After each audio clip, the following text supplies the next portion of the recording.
राजीव नयन जी भी हमारे साथ जुड़ गए। राजीव नयन जी, हम देख रहे हैं हालात किस तरह से, पहले हमने श्रीलंका में हालात बिगड़ते देखे और अब उसी राह पर चलता हुआ दिखाई दे रहा है बांग्लादेश भी।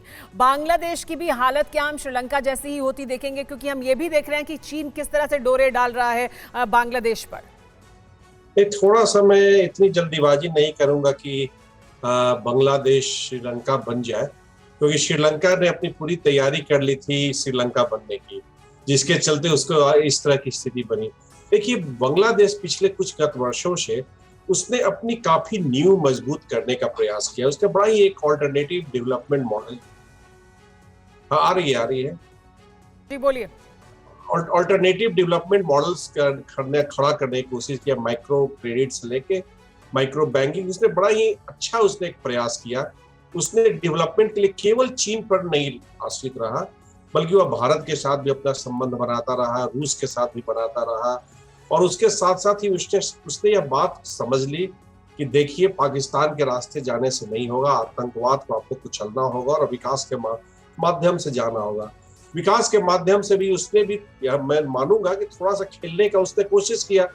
वह चीन के पास गया, जो बाकी सब देश जा रहे थे। राजीव नयन जी, ये एक अहम बात है जो आप कह रहे हैं कि बांग्लादेश ने उस तरह से अपने सारे जो कार्ड्स हैं वो चीन के हाथ में श्रीलंका की तरह नहीं दे दिए। उसने अपने आप को डाइवर्सिफाई भी किया है और उसने अपने आप को अलग अलग देशों के साथ अलग अलग संबंध बनाने की कोशिश की है। लेकिन अभी जो हम देख रहे हैं हालात बांग्लादेश में, ऐसे में हर देश को जरूरत होती है कि कोई उसकी तरफ मदद का हाथ बढ़ाए, उस हालात से उसे बाहर निकलने में मदद करे। ऐसे में बांग्लादेश को किन मुद्दों से सचेत रहने की जरूरत है? क्योंकि हम देख रहे हैं कि चीन किस तरह से अपनी दखलंदाजी वहां बढ़ाना चाहता है, वहां विदेश मंत्री जा रहे हैं, बांग्लादेश के हालात खराब है। तो किन मुद्दों से आगाह रहने की जरूरत है बांग्लादेश को, और हम क्या बता सकते हैं बांग्लादेश को कि आप ये जरूर ना करें?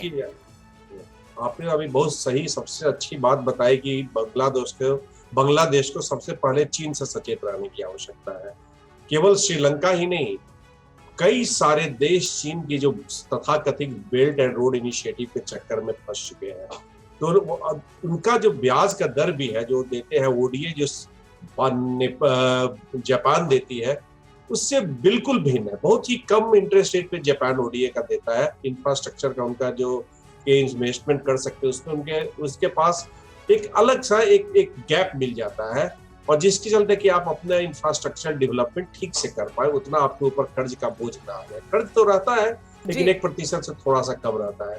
साथ साथ चीन जो है, जिस तरह से उसने पाकिस्तान में भी, अभी तो हम लोग पाकिस्तान को देखने जा रहे हैं, अभी वो तो गया यूनाइटेड अरब एमिरेट्स और सऊदी अरबिया से पैसे मांगने के लिए, जिससे कि अपना वो डेट सर्विसिंग पूरा कर ले। सीपीईसी में जिस तरह से उसने उसके साथ कंडीशंस, बिजनेस कंडीशंस इंपोज किए जाते हैं कि आपने फंसना ही फंसना है। इन्हीं मुद्दों से बांग्लादेश को सचेत रहने की जरूरत है कि चीन का एक जाल है जिसमें वो फंसाता है आपको, उससे बचने की जरूरत है। लेकिन एक बड़ी खबर ले लेते हैं। इस बीच हमारे साथ शरद कोहली जी भी जुड़ गए, उनके पास भी चलेंगे, उनसे भी बात करेंगे। बांग्लादेश दौरे पर पीएम शेख हसीना से चीनी विदेश मंत्री वांग यी की मुलाकात। चीन ने बांग्लादेश को स्ट्रेटेजिक पार्टनर बनाने की पेशकश की है। तो चीन किस तरह से डोरे डाल रहा है बांग्लादेश पर? चीन ने बांग्लादेश को स्ट्रेटेजिक पार्टनर बनाने की पेशकश की है। रोहिंग्या मुसलमानों के संकट पर मदद की पेशकश भी की है।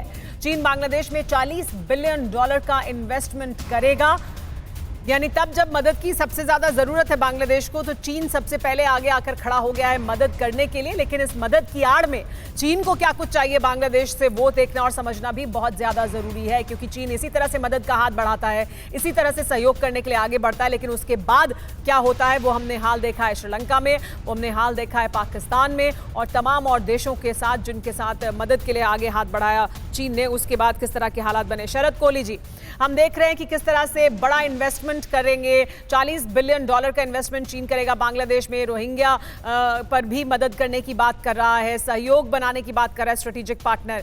क्या इतना ही भर है? हमारे दर्शकों को समझाइए इसके पीछे का गेम क्या है चीन का।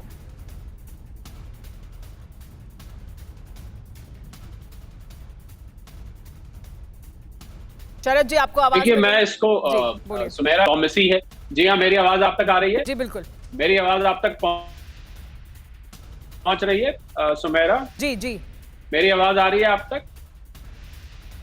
तो चाइना का एक केस ऑफ डेथ होता है सुमेरा, चाइना की चेकबुक डिप्लोमेसी होती है।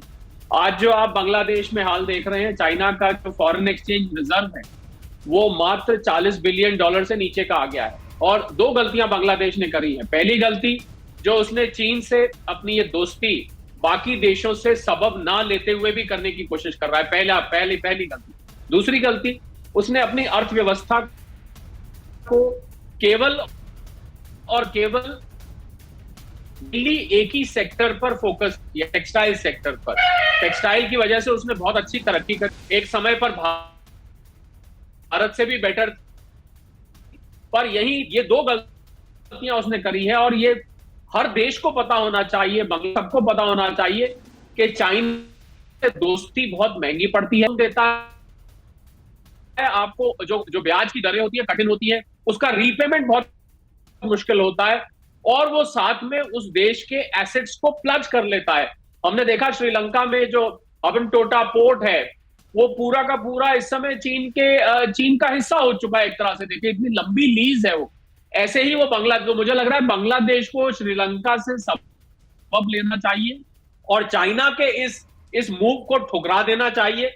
इसकी बजाय उसको IMF और वर्ल्ड बैंक का सहारा लेना चाहिए। और जो 50 ऐसे देश हैं इस समय सुमेरा, जहां पर ये परिस्थिति इस समय रशिया यूक्रेन वॉर के बाद और कोविड के बाद खड़े होने की कगार पर है। बांग्लादेश भी सबक ले लेना चाहिए बांग्लादेश को श्रीलंका से। और जो दुनिया में बड़े संस्थान हैं, IMF है, वर्ल्ड बैंक है, उनका रुख करना चाहिए। चीन अभी दे रहा है जिस तरह से, और जिस तरह से कह रहा है कि वो देगा कर्ज और मदद करेगा, उसकी आड़ में उसे चाहिए बहुत कुछ होगा, उसके लिए तैयार रहने की जरूरत है बांग्लादेश को। लेकिन दरअसल CPEC के बहाने बांग्लादेशी खजाने पर चीन की नजर है।